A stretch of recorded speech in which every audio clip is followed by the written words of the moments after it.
इस कहानी में हमें दिखाया जाता है कि एक जहरीला वायरस फैलने की वजह से पूरी दुनिया के सभी इंसान ज़ॉम्बी में बदल चुके हैं। लेकिन ये कोई आम ज़ॉम्बी नहीं, बल्कि ये इतने तेज हैं कि दौड़ते हुए हवाई जहाज को भी पकड़ सकते हैं। कुछ तो इतने चालाक हैं कि इंसानों से भी हटकर सोच सकते हैं, और कुछ ज़ॉम्बी कई किलोमीटर दूर अपने टारगेट को सूंघने की ताकत से ढूंढ सकते हैं। लेकिन इस खतरे से घिरी हुई दुनिया में अब सिर्फ 2 ही इंसान जिंदा बचे हैं। क्या ये दोनों सरवाइव कर पाएंगे या नहीं, जानते हैं आज की इस वीडियो में। कहानी की शुरुआत में हम एक लड़के को देखते हैं जो अपने कमरे में बैठकर टीवी पर कार्टून देख रहा होता है कि तभी अचानक टीवी का सिग्नल चला जाता है और स्क्रीन पर एक इमरजेंसी रिपोर्ट आने लगती है। ये खबर उस लड़के की मुस्कुराहट छीन लेती है। टीवी में बताया जाता है कि दुनिया भर में एक बहुत ही जहरीला वायरस फैल गया है, जिससे इन्फेक्टेड लोग कुछ मिनटों के अंदर भयानक ज़ॉम्बी जैसे बन जाते हैं। ये वायरस बहुत तेजी से फैलता है और पूरी दुनिया इस वायरस की चपेट में आ चुकी है। टीवी में बताया जाता है कि जो भी ये खबर सुन रहा है वो जल्दी से खुद के लिए कोई सेफ जगह देख ले। लड़का ये सब देख ही रहा होता है कि अचानक ऊपर के कमरे से अजीब तरह की आवाज आती है। वो आवाज सुनकर लड़के के गले में सांसें अटक जाती हैं। लड़का धीरे धीरे ऊपर जाकर देखता है तो पता चलता है कि ये उसकी बड़ी बहन का मजाक था। उसके बाद ये दोनों लड़के अपनी माँ के कमरे की तरफ जाते हैं और वहां जाकर ये देखते हैं कि उनकी माँ बहुत परेशान है। वो अपने हस्बैंड को फोन करके इस सिचुएशन के बारे में बताती है। उसका हस्बैंड जो एक पायलट है वो अपने बच्चों और वाइफ को बताता है कि हर तरफ ये वायरस तेजी से फैल रहा है, इसलिए तुम सब घर पर मेरा इंतजार मत करो और जल्दी से किसी तरह करके इस शहर से दूर निकल जाओ। वो अपने बच्चों से कहता है कि परेशान मत हो, तुम्हें कुछ नहीं होगा, तुम्हारी माँ तुम्हें एक सेफ जगह में ले जाएगी। वो अपने हाथ में पहना हुआ लकी ब्रेसलेट अपने बच्चों को दिखाता है, जो कि ये ब्रेसलेट उसकी बेटी एबिगेल ने बनाया था। ये देखकर एबिगेल बहुत खुश हो जाती है। दूसरी तरफ उनकी माँ जल्दी जल्दी से सामान इकट्ठा कर रही होती है। तभी उन्हें बाहर से चिल्लाने की आवाजें सुनाई देने लगती हैं, इसलिए वो जल्दी से अपने दोनों बच्चों को लेकर घर से बाहर निकल आती है। जैसे ही वो कार में बैठने वाले होते हैं, अचानक एक ज़ॉम्बी उन बच्चों की माँ पर अटैक कर लेता है। डर के मारे एबिगेल जल्दी से कार के नीचे छुप जाती है और अपनी आंखों के सामने अपने छोटे भाई और माँ को ज़ॉम्बी के हाथों मरते हुए देखती है। वो ज़ॉम्बी उस छोटी बच्ची को देख नहीं पाता और वहां से चला जाता है। ये छोटी लड़की डर से कांप रही होती है कि तभी वो देखती है कि उसकी माँ भी एक ज़ॉम्बी बन चुकी है। लड़की की माँ अपनी बेटी को देखकर उसकी तरफ बढ़ने लगती है। इससे पहले कि वो अपनी बेटी को मार पाती, ठीक उसी समय पर एक अंकल फरिश्ते की तरह आकर एबिगेल की माँ को मार देता है और एबिगेल को बचा लेता है। थोड़ी देर बाद वो देखते हैं कि एबिगेल का छोटा भाई भी ज़ॉम्बी में कन्वर्ट हो रहा है, इसलिए वो आदमी लड़की को कान बंद करने के लिए कहता है और उसके ज़ॉम्बी बन चुके छोटे भाई को भी गोली मार देता है। अब इसके बाद 10 साल के बाद का सीन दिखाया जाता है और हम देखते हैं कि ज़ॉम्बी वायरस की वजह से इंसानी सभ्यता पूरी तरह से बर्बाद हो चुकी है। कभी रोशनी से चमकने वाले शहर अब वीरान हो चुके हैं और अब तक सारे इंसान या तो मर चुके हैं या फिर ज़ॉम्बी बनकर इधर उधर भटक रहे हैं और सिर्फ 2 ही लोग जिंदा बचे हैं। वो छोटी लड़की एबिगेल जिसे अंकल ने बचाया था, अब वो बड़ी हो चुकी है। उस दिन से लेकर अब तक एबिगेल अंकल जैक की नजरों में पली बढ़ी और जैक ने उसे ट्रेन करके ज़ॉम्बी से लड़ना सिखा दिया है। उस दिन अगर उसकी लाइफ में जैक नहीं आता तो एबिगेल अब तक मर चुकी होती, इसलिए एबिगेल जैक को अपना पिता मानती है। इतने सालों तक जंगल में अकेले रहने के बाद एबिगेल को बहुत ही लोनली महसूस हो रहा होता है। उसकी सबसे बड़ी इच्छा है कि उसे कोई इंसानी बस्ती मिल जाए जहां वो लोगों के साथ मिलकर रह सके, लेकिन जैक को लोगों के बीच रहना बिल्कुल भी पसंद नहीं। रात को जब वो दोनों जंगल में कैंप लगाकर सो रहे थे, तभी किसी की आवाज से जैक की आंख खुल जाती है। वो धीरे से अपने कैंप से बाहर निकलकर देखता है कि तभी एक ज़ॉम्बी जैक पर हमला कर देता है, लेकिन जैक लगातार गोलियां चलाकर उसे मार देता है और एबिगेल भी वहां पर पहुंच जाती है। इन दोनों को पिछले 10 सालों से जंगल में ज़ॉम्बीज का शिकार करते हुए इतना एक्सपीरियंस तो हो गया था कि ज़ॉम्बी झुंड बनाकर एक साथ मिलकर रहते हैं। वह समझ जाते हैं कि आसपास और भी जरूर ज़ॉम्बीज होंगे, इसलिए वो जल्दी यहाँ से निकलने की तैयारी करने लगते हैं और घोड़े पर बैठकर निकल जाते हैं। तभी रास्ते में उनके घोड़े हिनहिनाने लगते हैं। जैक समझ जाता है कि खतरा नजदीक है। दोनों चारों तरफ देखते हैं तो दूर एक जीप ज़ॉम्बी से गिरी हुई दिखाई देती है, जहां एक नॉर्मल इंसान खुद को ज़ॉम्बी से बचा रहा था। अब वैसे भी दुनिया में इंसान बहुत ही कम बचे थे, इसलिए अब इन दोनों को हर हाल में उस आदमी को ज़ॉम्बी से बचाना था। जैक एबिगेल के निशाने का टेस्ट भी लेना चाहता था, इसीलिए वो एबिगेल से कहता है कि तुम इस आदमी को बचाओगी ताकि पता चले कि वह पूरी तरह से ट्रेन हो चुकी है या नहीं। जैक उसे कहता है कि सुकून से टारगेट को निशाने पर करो और फिर उसे शूट कर दो, लेकिन एबिगेल जल्दबाजी में गोली चला लेती है, जिससे वो गोली ज़ॉम्बी के साथ साथ उस सर्वाइवर को भी लग जाती है। ये देखकर जैक एबिगेल पर काफी गुस्सा करता है, जिसके बाद वो दोनों इंसान के पास जाते हैं। वो देखते हैं कि यह आदमी अब बच नहीं सकता, इसलिए जैक उसे खुद ही मार देता है ताकि अगर उसे ज़ॉम्बी ने काटा हो तो वो दोबारा जिंदा न हो जाए और हमारे लिए खतरा न बने। उसके बाद वो दोनों उस मरे हुए आदमी की कार से जरूरत की सारी चीजें लेने लगते हैं। जैक मरे हुए आदमी के जूते ले लेता है और जैसे ही वह उन जूतों को पहनता है तभी वहाँ मरे हुए आदमी के और साथी भी आ जाते हैं और बहुत सारे हथियारबंद लोग उन्हें घेर लेते हैं। एक बंदा जब मरे हुए इंसान के जूतों को जैक के पैरों में देखता है तो उन्हें शक होने लगता है कि उन्होंने सामान लूटने के लिए उनके साथी को मारा है। जब ये लोग जैसे ही इन दोनों को मारने लगते हैं तभी एक प्रेग्नेंट लेडी कार से उतरती है और अपने साथियों से इन दोनों को छोड़ने के लिए कहती है। तभी काला घोड़ा फिर से इन्हें वार्निंग देता है और अगले ही पल दूर जंगल से तेज आवाजें आने लगती हैं। बहुत सारे ज़ॉम्बी तूफान की तरह चारों तरफ से उनकी ओर बढ़ने लगते हैं। वो लोग इतने तेज रफ्तार से आते हैं कि उन्हें भागने का मौका नहीं मिलता, इसलिए हथियार निकालकर वहीं मुकाबला करते हैं। यहाँ सबके पास हथियार तो थे मगर ज़ॉम्बी की तादाद काफी ज्यादा थी, इसलिए वो एक एक करके ग्रुप के बहुत से लोगों को काट लेते हैं। बचे हुए लोगों के पास छुपने की कोई जगह नहीं होती और जल्द ही यह बहुत ही कम लोग बच जाते हैं। एक मजबूत आदमी बदकिस्मती से ज़ॉम्बी के काटने का शिकार हो जाता है, इसलिए वह खुद को गोली मारना चाहता है लेकिन उसके बंदूक में गोलियां खत्म हो जाती हैं। अब उन्हें पता चल चुका था कि वो उनसे लड़ नहीं पाएंगे, इसलिए एबिगेल प्रेग्नेंट लेडी को लेकर गाड़ी में बैठाती है। गाड़ी में प्रेग्नेंट लेडी का हस्बैंड भी बैठा होता है और जैक गाड़ी स्टार्ट करके जल्दी से वहां से निकल जाते हैं। पूरे ग्रुप में अब ये सिर्फ 4 लोग ही बचे थे, बाकी सब ही ज़ॉम्बीज के शिकार हो चुके थे। एक काले चेहरे वाला ज़ॉम्बी अपने साथियों को मरा हुआ देखकर बहुत ज्यादा गुस्सा हो जाता है। उधर ये चारों ज़ॉम्बीज से जान छुड़ाकर गाड़ी में सफर कर रहे होते हैं। रास्ते में जैक पीछे बैठी लेडी से पूछता है कि तुम हो कौन और यहाँ क्या कर रहे थे। पूछने पर पता चलता है कि यह बचे हुए लोग शिप टाउन नाम की जगह पर जाना चाहते थे जहाँ पर सेफली इंसान रहते हैं, वहाँ जरूरत की तमाम फैसिलिटीज हैं और हम सब वहाँ जाकर एक नॉर्मल जिंदगी गुजारना चाहते थे। ये सुनकर एबिगेल बहुत खुश होती है क्योंकि यही तो वो जगह है जहाँ वह हमेशा से जाना चाहती थी। जिस पर जैक ने कहा कि यहाँ पर कोई भी ऐसी कॉलोनी वगैरह नहीं है, मैं पिछले 10 सालों से यहाँ वहाँ भटक रहा हूँ, मुझे तो कोई ऐसी कॉलोनी नहीं दिखाई दी। तभी अचानक बीच रास्ते में उनकी गाड़ी खराब हो जाती है। इस दौरान प्रेग्नेंट लेडी का हस्बैंड बाहर निकलता है जिसका नाम डेविड है। वह उनसे कहता है कि मैं एक मैकेनिक हूँ और मैं इसे ठीक कर सकता हूँ, लेकिन औजार न होने की वजह से गाड़ी ठीक नहीं हो पाती, इसीलिए यह लोग गाड़ी को यहीं पर छोड़कर पैदल सफर करने लगते हैं। कई किलोमीटर सफर करने के बाद वह लोग एक वीरान सोसाइटी में पहुंच जाते हैं। यहाँ ऊंची इमारतें अभी भी खड़ी हैं लेकिन हर तरफ मौत की शांति छाई हुई है। ये लोग सबसे पहले इस जगह की अच्छी तरह से जांच भी करते हैं। जब उन्हें कोई खतरा महसूस नहीं होता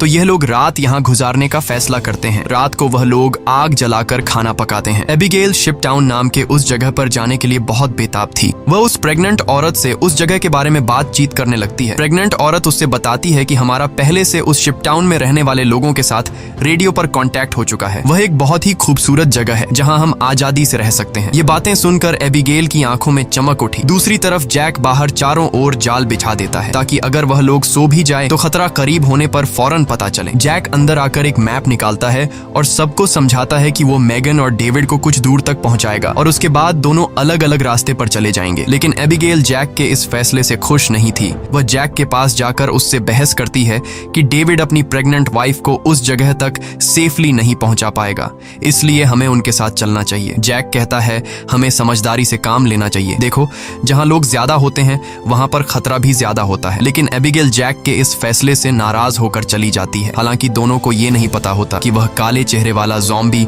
उनकी गाड़ी को सूंघते हुए वहां तक पहुंच चुका है। अगली सुबह एबिगेल छत पर बैठकर अपने बचपन की फोटोज देख रही होती है कि अचानक नीचे पेड़ों से सरसराहट की आवाज आती है। वह समझ जाती है कि ज़ॉम्बी अंदर आ गए हैं और सबको वार्निंग देने के लिए नीचे दौड़कर जाती है कि तभी रास्ते में एक ज़ॉम्बी भी उसके पीछे लग जाता है। एबिगेल खुद को बचाते हुए ऊपर सीढ़ियों पर चढ़ने लगती है और पीछा करने वाले ज़ॉम्बी को झटका देते हुए नीचे गिरा देती है। लेकिन इस चक्कर में उसका बैलेंस बिगड़ जाता है जिससे वह भी नीचे गिरने वाली होती है। लेकिन तभी जैक ने वक्त पर आकर उसे बचा लिया। थोड़ी देर बाद काले चेहरे वाला ज़ॉम्बी अपने साथियों के साथ वहां पहुंच जाता है क्योंकि उसे पता चल जाता है कि उनका साथी कहां पर मरा है। लेकिन वह पहले से बिछाई गई जाल में फंस जाते हैं जिसमें काफी सारे ज़ॉम्बी मारे जाते हैं। जैक धमाके की आवाज सुनकर समझ जाता है कि ज़ॉम्बी का झुंड उस जगह तक पहुंच गया है जहां हम कल रात ठहरे थे और ज़ॉम्बी अभी तक उनका पीछा कर रहे हैं। लेकिन अच्छी बात यह थी कि ये लोग उस जगह को छोड़कर वहां से आगे निकल चुके थे। तभी रास्ते में एबिगेल को याद आता है कि थोड़ी दूर पर एक छोटा सा हवाई अड्डा है जहां पर मेरे फादर काम किया करते थे। शायद वहां कुछ हवाई जहाज बचे हों जिससे हम आसानी से शिप टाउन तक पहुंच सकते हैं। लेकिन जैक कहता है कि अगर हम एयरपोर्ट गए तो वह एक खुली जगह है और अगर वहां ज़ॉम्बीज ने घेर लिया तो वहां हमारे पास जान बचाने का कोई रास्ता नहीं होगा और मुश्किल है कि हमें वहां एरोप्लेन भी मिल जाए। लेकिन एबिगेल के बार बार कहने पर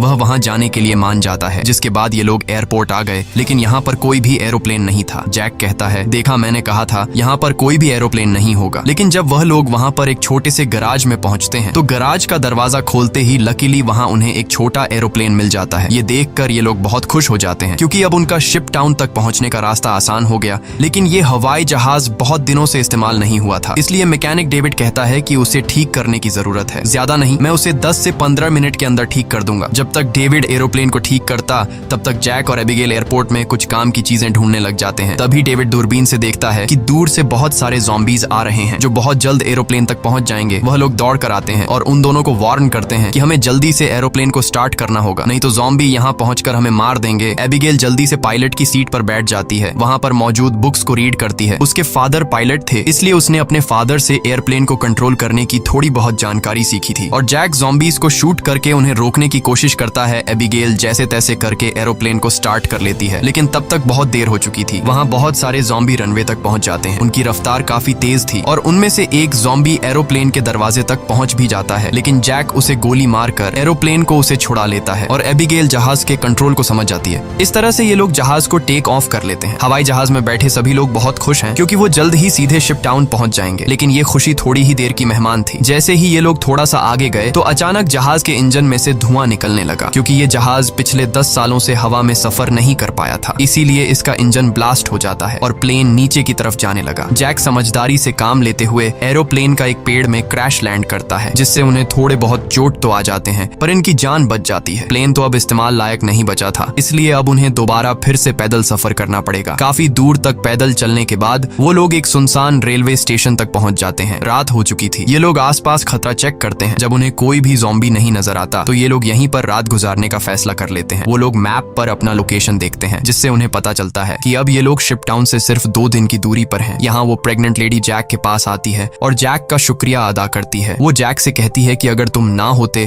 तो हम कभी भी यहाँ तक नहीं पहुँच पाते। ये सुनते हुए जैक को भी मैगन से हमदर्दी होने लगी। वो उसे अपनी स्टोरी सुनाता है कि आज से 10 साल पहले जब ये ज़ॉम्बी वायरस शुरू हुआ था तो उसे सबसे पहले अपनी पत्नी को जान से मारना पड़ा क्योंकि वो उसे काटने आ रही थी। इसीलिए तब से लेकर आज तक उसके अंदर का इंसान कहीं मर सा गया है। अब इस दुनिया में सिर्फ उसके पास एबिगेल ही है जिसे वो हर एक कीमत पर जिंदा रखेगा। और जैक मैगन से ये भी कहता है कि अब उसका इरादा बदल चुका है। मैं अब सबसे पहले तुम्हें शिप टाउन तक पहुंचाऊंगा, जिसे सुनकर मैगन बहुत खुश हो जाती है। दूसरी तरफ हम देखते हैं कि मैगन का हस्बैंड डेविड अपने सर पर गन रखकर खुद को मारने की कोशिश करता है। दरअसल उसके पैर में एक ज़ॉम्बी ने काट लिया था, लेकिन अभी तक डेविड ज़ॉम्बी नहीं बना था क्योंकि वो घाव बहुत ही छोटी है, इसीलिए उसके ज़ॉम्बी बनने की रफ्तार काफी स्लो चल रही है। अब उसने फैसला किया कि वो अपनी पत्नी मैगन को इस शिप टाउन तक पहुंचाकर खुद को उससे दूर कर लेगा। अगली सुबह ये चारों फिर से अपना सफर जारी रखते हैं। तब रास्ते में जैक को डेविड की हरकतें कुछ अजीब लगने लगती हैं। जैक समझ गया कि ये इन्फेक्टेड है, इसीलिए वह उसे पकड़कर एक खाली जगह में ले जाता है जहां उसकी वाइफ और एबिगेल नजर नहीं आती। वो डेविड की पैंट को ऊपर करता है और उसे ज़ॉम्बी का काटा हुआ निशान नजर आ जाता है। अब जैक को ये बात कंफर्म हो चुकी थी कि डेविड जल्द ज़ॉम्बी बनने वाला है। जैक उससे कहता है कि बताओ तुम खुद से मरना पसंद करोगे या फिर मैं मारूं। डेविड कहता है मैं किसी को नुकसान नहीं पहुंचाऊंगा और अगर ऐसी नौबत आ भी गई तो मैं खुद को ही मार दूंगा। इसीलिए वो डेविड को छोड़ देता है। चलते चलते रात हो जाती है और आगे उन्हें एक घर दिखाई देता है। जैक बंदूक तान कर आगे बढ़ने लगता है। तभी अचानक एक तेज लाइट चमकती है और उन्हें स्पीकर के जरिए से कहा जाता है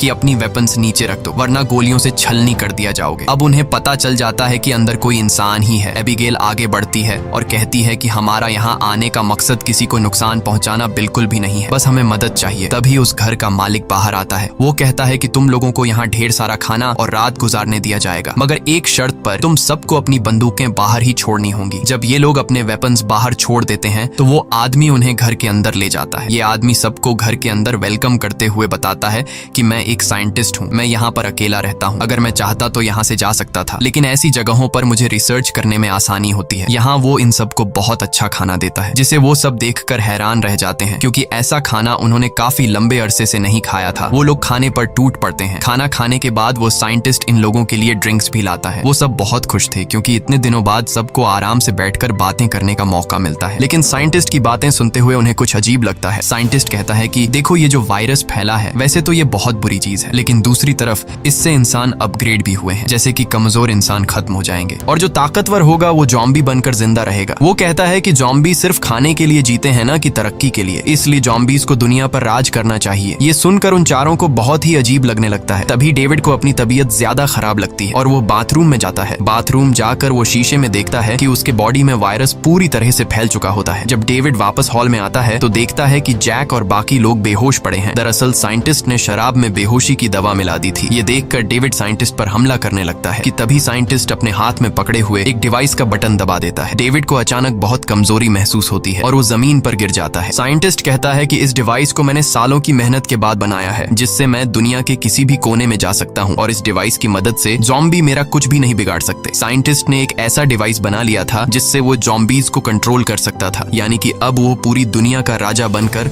सबको अपने इशारों पर नचवाएगा। उसके बाद डेविड बेहोश हो जाता है और जब डेविड को दोबारा होश आता है तो वो देखता है कि उसे और उसके साथियों को बांध दिया गया है और अब साइंटिस्ट उन चारों पर एक्सपेरिमेंट करने वाला है। ये सब करने के बाद साइंटिस्ट कहता है कि क्या तुम लोग मेरी वाइफ से मिलना चाहोगे। उसके बाद हम साइंटिस्ट की वाइफ को देखते हैं जो कि एक ज़ॉम्बी थी और साइंटिस्ट ने उसे पिंजरे में बंद कर रखा था और वो इंसानों को पकड़कर उसे खिलाता था। ये डिवाइस भी साइंटिस्ट ने अपनी बीवी पर एक्सपेरिमेंट करके बनाई थी। साइंटिस्ट जब पिंजरे का दरवाजा खोलता है तो उसकी वाइफ सबसे पहले उसी पर अटैक करने लगती है, लेकिन साइंटिस्ट उसे कंट्रोल करके उन चारों की तरफ भेज देता है। वो जैक पर हमला कर देती है, लेकिन वो उसे लात मारकर पीछे धकेल देता है। लेकिन तभी डेविड वायरस की ताकत से रस्सी तोड़ देता है और अपने बाकी साथियों को भी छुड़ा देता है। घर का मालिक खतरा भांपकर तुरंत भाग जाता है। उसके बाद वो चारों भी अपना सामान लेकर जल्दी से बाहर निकल आते हैं। लकीली बाहर उन्हें साइंटिस्ट की गाड़ी मिलती है और ये चारों उसी में बैठकर जंगल की तरफ निकल जाते हैं। लेकिन साइंटिस्ट हार नहीं मानने वाला था। वो अपने डिवाइस के जरिए ज़ॉम्बी के झुंड को कंट्रोल करके उनका पीछा करवाता है। जैक गाड़ी की स्पीड को बढ़ाकर ज़ॉम्बीज को काफी पीछे छोड़ देता है, लेकिन आगे का रास्ता बंद था। अब उनके पास पैदल जाने के अलावा और कोई चारा नहीं है। थोड़ा सा आगे पैदल चलने के बाद ज़ॉम्बी दोबारा उन तक पहुंच जाते हैं। डेविड जान जाता है कि उसके पास ज्यादा वक्त नहीं है, वो कुछ ही देर बाद ज़ॉम्बी बन जाएगा, इसलिए वो उन लोगों से आगे बढ़ने को कहता है और खुद पीछे रहकर ज़ॉम्बी को रोकने का फैसला करता है। लेकिन उसकी वाइफ उसे जाने नहीं देना चाहती थी, जिस पर डेविड कहता है कि तुम्हें हमारे बच्चे के लिए जिंदा रहना होगा और ये सब मैं अपने आने वाले बच्चे के लिए कर रहा हूँ। उसके बाद डेविड ज़ॉम्बी से लड़ पड़ा और बड़ी बहादुरी से उनका सामना करने लगा। काफी देर तक वो ज़ॉम्बी उसको रोक लेता है और उसके साथी ज़ॉम्बी से काफी दूर चले जाते हैं, लेकिन तभी एक ज़ॉम्बी आकर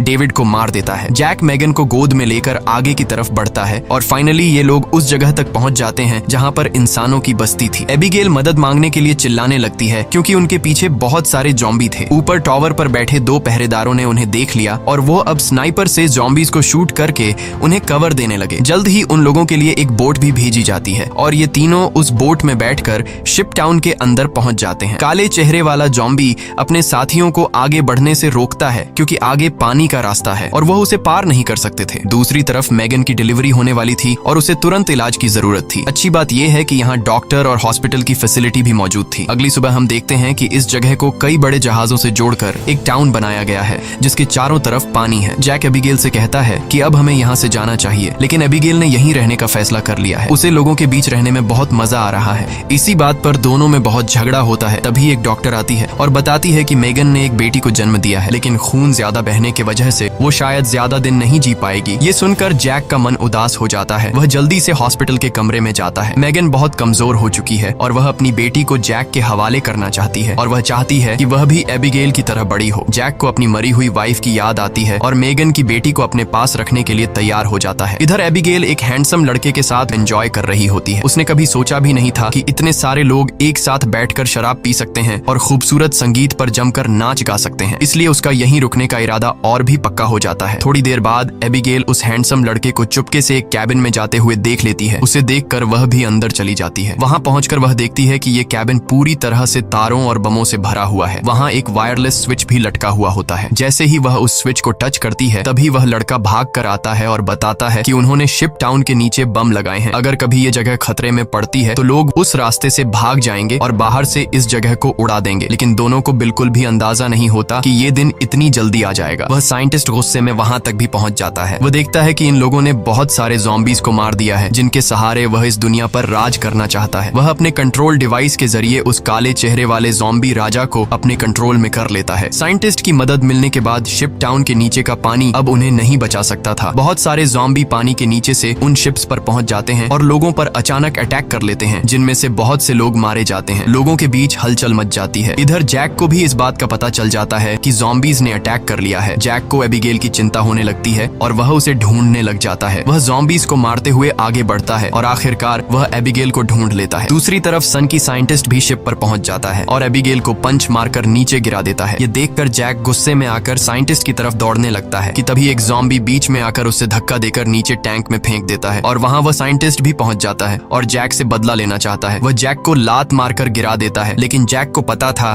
कि साइंटिस्ट से लड़ना फुदूल है, इसीलिए वह साइंटिस्ट पर हमला करके उसके हाथ में लगे डिवाइस को दीवार से मारकर तोड़ देता है। अब साइंटिस्ट के पास ज़ॉम्बीज को कंट्रोल करने की पावर नहीं रही, जिसके बाद बूढ़ा साइंटिस्ट जल्द ही ज़ॉम्बी का शिकार बन जाता है। अच्छी बात यह थी कि इस कैंप में पहले से ही भागने का रास्ता बना हुआ था। बहुत सारे बचे हुए लोग सुरंग के रास्ते नदी के दूसरे किनारे पर पहुंच जाते हैं। जब वह बम चालू करने वाले होते हैं तो वह हैंडसम लड़का बटन नहीं दबाता, क्योंकि एबिगेल अभी भी शिप पर है। अब जैक और एबिगेल बाहर की तरफ भागने लगते हैं, लेकिन पीछे से ज़ॉम्बी राजा एबिगेल को पकड़ लेता है। तभी जैक तेजी से उस ज़ॉम्बी को लकड़ी से सर पर मार देता है, जिससे वह पीछे गिर जाता है। अचानक एबिगेल की नजर गलती से उस ज़ॉम्बी राजा के हाथ में बंधे ब्रेसलेट पर पड़ती है। ये वही ब्रेसलेट था जो उसने बचपन में अपने हाथों से अपने पिता के लिए बनाया था। वह समझ जाती है कि ये ज़ॉम्बी उसके पिता हैं, लेकिन अब वह इंसान नहीं बल्कि ज़ॉम्बी बन चुका था। यहाँ पर जैक उसे हाथ से पकड़कर जबरदस्ती खींचकर भागने को कहता है। वह हैंडसम लड़का दोनों को भागते हुए देखकर तुरंत वायरलेस रिमोट का बटन दबा देता है और पूरा शिप टाउन राख में बदल जाता है। हालांकि इन सबकी लड़ाई भी खत्म नहीं हुई थी। कैंप का सरदार अपनी गर्दन पकड़कर आता है,